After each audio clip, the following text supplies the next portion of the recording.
from evil. Hindi nila matatanggap kapag hindi sila nakagawa ng ano.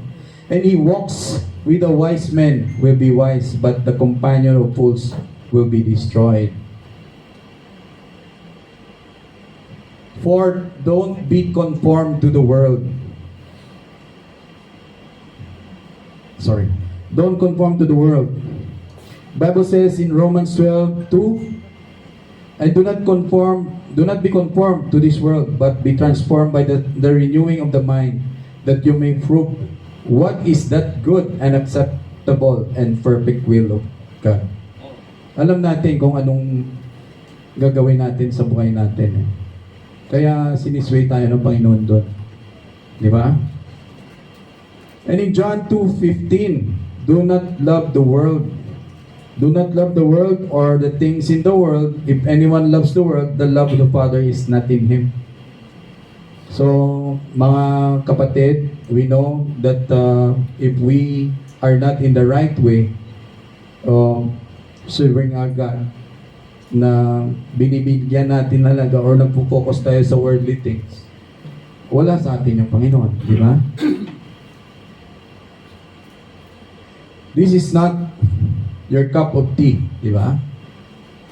Don't copy the behavior and customs of this world, but let God transform you into a new person by changing the way you think. Yung pag-isip natin, dapat ibahin natin. And then you will learn to know God's will for you, which is good and pleasing and perfect. Di ba? Alam natin nangyari doon sa kila Aaron, di ba?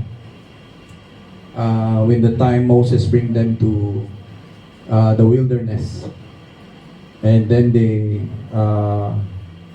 built an altar in front and announced that tomorrow will be a festival to the Lord. Kasi hindi ano ni Lord yun instruction But we know that when we leave that path behind, okay, we know that yung will ng kalooban ng Panginoon ang mangyayari, saka natin malalaman na fulfillment at the end. Amen? Last is T.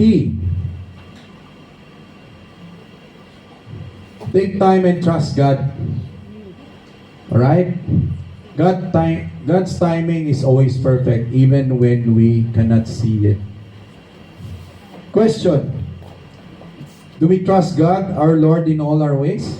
Amen. Yes. Nagtatrust ba tayo sa Panginoon even we face these kinds of trials, mga struggle natin sa buhay, we still trust in Him? Yung mga adversity, hardship, and then we tend to feel that yung prayers natin at saka yung mga iniiyak natin sa Kanya are being heard by our Lord God. Hindi niya pala pinapakinggan kasi inisip natin yun Kasi hindi natin nakikita yung immediate change sa sitwasyon. Pero ito yung misconception on how our relationship with God actually should be. We are to put our all, our trust into God's Son. In 1 John 3:20, idagdag ko dito, God is greater than our heart and He knows everything. Di ba? Alam niya ang ginagawa natin. Even we are alone, if we're doing something bad, alam niya kung anong ginagawa mo. Hindi rin malalaman ng family natin, but our Lord is there. Nakikita niya. And just because we do not see an immediate change doesn't mean that God never heard you. Because He has. He listens. Sabi nga, He is in the silence because He's doing something for you. Di ba? May ginagawa ang Panginoon. And the following scriptures are dito, a few words from God that reassure that God's timing is always perfect, even when we cannot see it. First is He is patient. In 2 Peter 3:8-9, but do not forget this one thing, dear friends. With the Lord, a day is like 1,000 years, and 1,000 years are like a day. The Lord is not slow in keeping His promise, as some understand slowness. Instead, He is patient with you, not wanting anyone to perish, but everyone to come to repentance. Alright? What are you waiting for? Surrender it to the Lord. Lahat-lahat ng mga bagay na ninanais mo sa buhay mo, isurrender mo kay Lord. Hindi mo kaya yan, kapatid.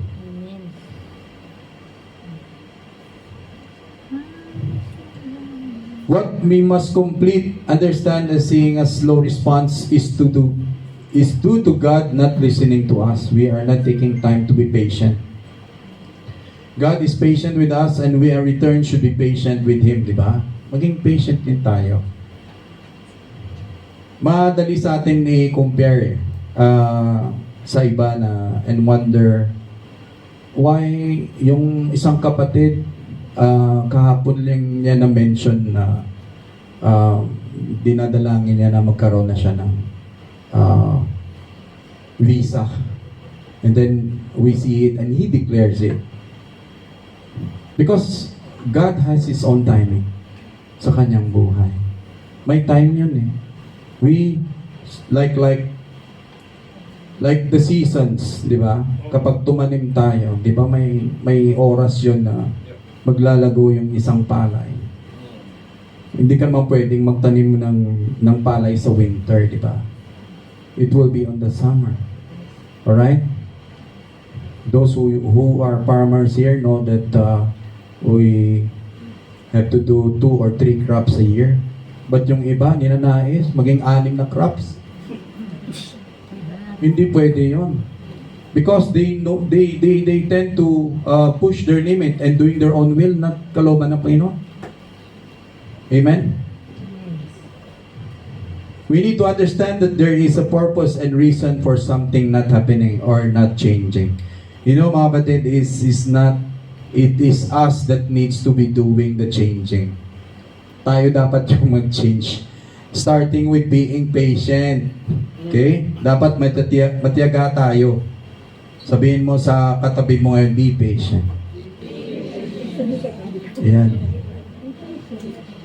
Yung word na yan is quite difficult for us to just now, before the service start, nagkaroon kami ng ni Brother Robert na tama yun. Isang patient yung lumabas sa kanya na ni-stop siya. And alam ko na kapag tayo ay wala yan, we are mag-i-explode na tayo eh, di ba? I know most of us here can relate to this. Madali tayong, alam mo na, magalit, lahat-lahat na lang. Kasi you are doing your own. And in the Bible, Noah has this patient. Alam natin nangyari kay Noah.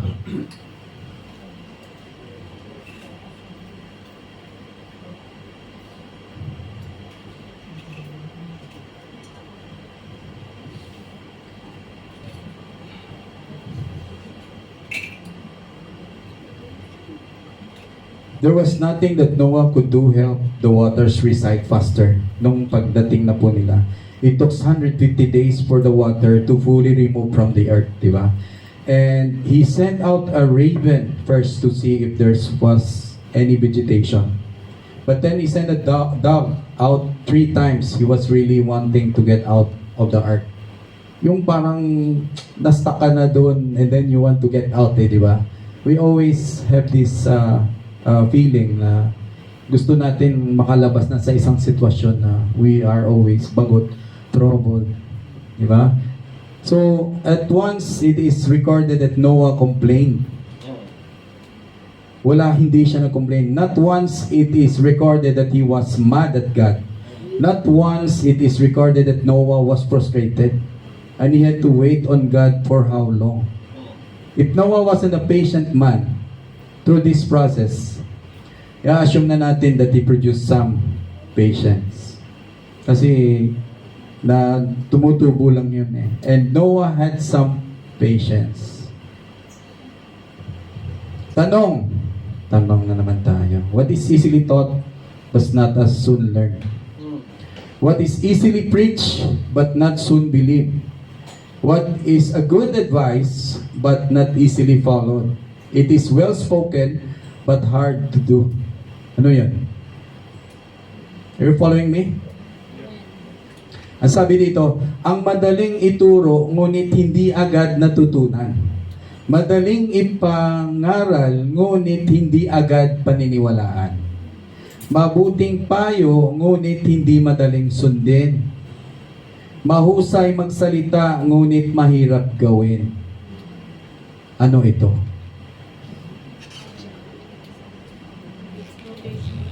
We are wondering what... Ito lang, kakaano lang natin eh. Patience, di ba? Patience. It is there one thing that none of us is capable of doing well is in practicing patience. Dapat i-practice natin yung patience natin. Waiting attitude when it comes to the promise of God. And He promised blessings if we can endure this hardship. Di ba? Mabibigay sa atin yun at the end. Nangangako siya na yung mga pagpapala kung kaya nating tiisin ang mga paghihirap. Are we following? Natitiis pa natin lahat ng paghihirap? There is some smiling couples at the back which is, we know, doon tayo kasi alam natin at the end, it will be a fulfillment in our life. Serving the Lord. Amen? Amen. So we must have some patience. Isa pa lang yun. Or is, okay. Still got time? Alright, God's direct. Ito one of the points din sa taking time and trust God. Alright? May natutunan. Wala. Tanong ka ba? Hindi kasi. Alam ko ang daming natutunan eh. Kasi tanong na lang ng tanong eh. So you have to put that in your mind na dapat, ito pala yung answer. Yes. Kasi we always, we have to counteract yung mga, not just me talking here, but I know the Lord is talking to you as well. Amen. And you have to talk back to me, di ba? It's good. God's direct. Alam natin mga plano natin sa buhay, we do in our own, but we know the Lord directs our steps, di ba? And Proverbs 16:9 says, a man's heart plans his way, but the Lord directs his steps. Na ano niyo yun, na minsan pinaplano natin sa buhay, hindi mangyayari. Yeah.